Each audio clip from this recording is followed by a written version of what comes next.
Bulb जलेगा, पंखे चलेंगे तो अल्लाह तेरी कब्र में गर्मियों में ठंडे का इंतजाम करेगा। लेकिन ऐसा गूंगा बहरा अपाहिज मुआशरा हमारा है, कुछ फिक्र नहीं है। यूं तो फिक्र ऐसे भी नहीं है, दूसरे जब झोली फिराई जाती है तब सूरदास ऐसे आंखें मीच के बैठते हैं कि झोली फिराने वाला गुजर जाए खैरियत से, हमें 10 रुपए डालने ना पड़े तो बड़ा अच्छा हो। यही हो रहा है ना। मस्जिद का पंखा इस्तेमाल करते हो, दिन भर इसको मुसाफिर खाना बना के रखते हो अल्लाह के घरों को। कूलर तुम्हारे बाप का चलता है, बिजली का बिल कौन भरता है? ठंडा पानी तुम्हारे लिए है, वजू के लिए पानी तुम्हारे लिए है, और जनाबे वाला बाथरूम तुम्हारे लिए है, ये सारी दरिया इंतजाम तुम्हारे लिए है। तो 15-20 रुपए तुम्हारी जेब से निकलते तुम्हें मौत आती है क्या? क्या हमारा दिमाग जो भेजा है ना वो सड़ गया है बात सुनते सुनते? कुछ समझ में नहीं आता हमारे।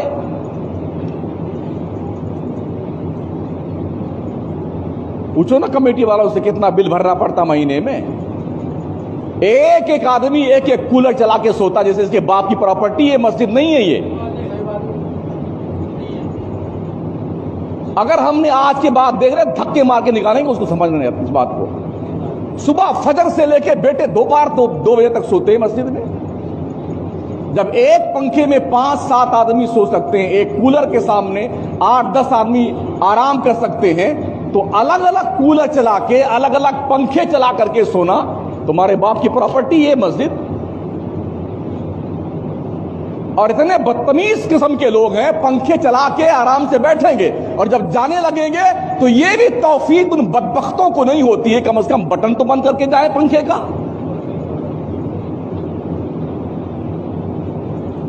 अरे मुसलमान हैं या ईंट पत्थर हैं आप? कुछ भेजे में बात समझ में नहीं आती है क्या?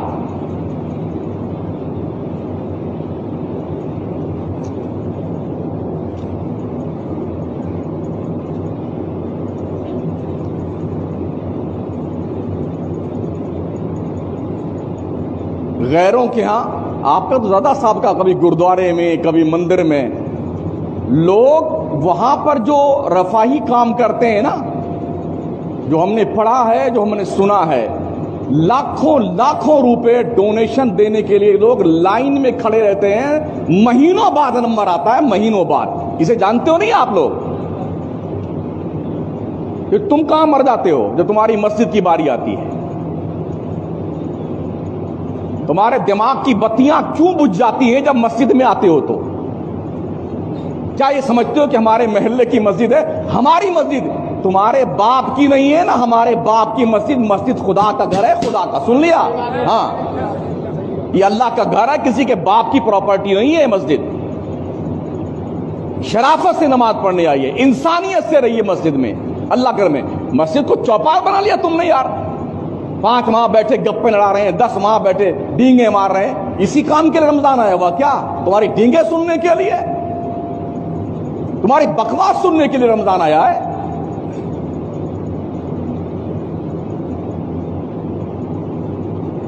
ये सारे काम मुसलमान करते थे, रिफाई काम। आज दुनिया इस काम को कर रही है और इसका फल उन्हें दिया जा रहा है। अल्लाह सिर्फ